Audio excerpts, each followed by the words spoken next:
O ser humano moderno ele está cercado de estímulos, mas muitas vezes um vazio de sentido. Percebam, ele trabalha, responde mensagens, corre contra os prazos diários, consome informações, compara sua vida com a dos outros. Ele busca prazer, evita a solidão e tenta preencher o silêncio com as mais variadas distrações, inclusive nas redes sociais. Mas quando tudo desacelera, aparece uma pergunta profunda. Afinal, para que estou vivendo? Temas como medo, ansiedade, raiva, vícios, comparação, pressa, família, trabalho, corpo, fé e convivência humana parecem comum, mas são justamente eles que revelam a nossa alma. Ninguém descobre quem é apenas nas grandes teorias. Nós revelamos como?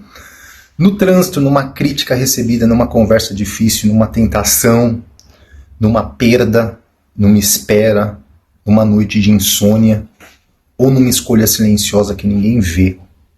Os estoicos compreenderam isso com muita clareza. Epicteto ensinava que a nossa liberdade começa quando distinguimos o que depende de nós e o que não depende. Isso se chama dicotomia do controle.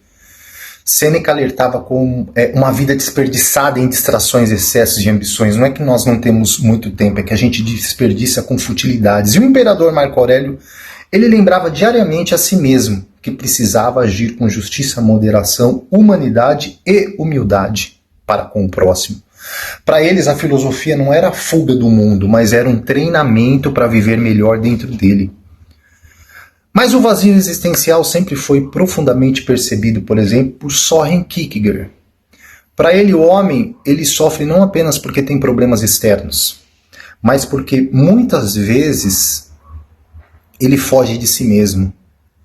Vive na esfera da estética buscando prazer, novidades e distrações, mas sem compromisso profundo com a verdade própria da existência. Essa fuga, ela pode parecer liberdade, mas com o tempo se transforma em ansiedade, angústia, desespero e sensação de vazio. Kierkegaard dizia que a razão por si só, sozinha, não explica tudo. Há dores, escolhas, medos e perguntas que não se resolvem apenas com a lógica. O ser humano precisa decidir quem será diante da vida.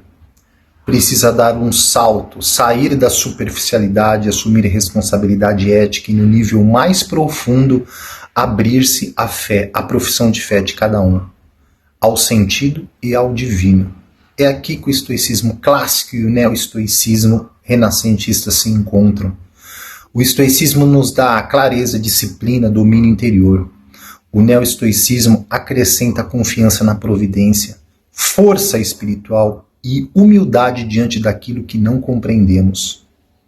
A razão ela ilumina a mente, a fé sustenta a alma. No fundo, o vazio moderno nasce quando a pessoa vive sem eixo.